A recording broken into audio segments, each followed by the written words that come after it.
Okay, i dag der skal vi lave sådan et pusterør. Og ja, lad os bare komme i gang. Vi skal bruge to kæmpe sugerør. Det vil vi så bruge 2 af. Gaffatape.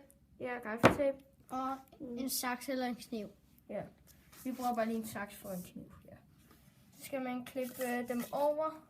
Vi skal ikke have det der ved leddet. Ja, fordi det der led, det er ikke særlig godt at bruge.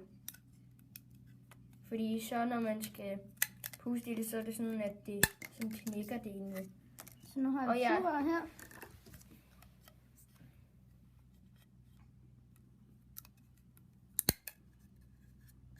Så skal man tage et stykke gaffatape ud. Sådan her.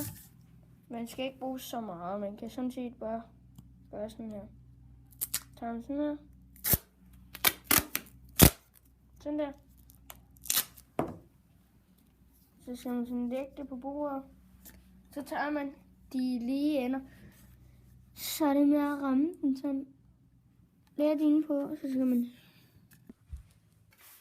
Okay, vi har fået lavet. Vi fik lige lavet 3 puster. En, hvor der er fuld gaffatape på.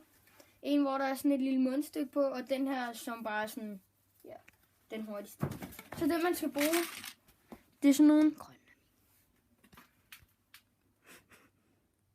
Kæft, hvor du latterlig. Nå, så skal man bruge sådan nogle her tegnstifter. Det bruger vi. Ja. Sådan en med en lille nål på. Okay. Så dem har vi været inde og stjæle på vores forældre. Ja. Så har vi bare stillet sådan en lille pakkekasse bag. Så skal man bare skyde sådan og sætte den det egentlig. Det er meget fedt. Og ja, så kan man kan lave alt muligt til at komme i. Pis.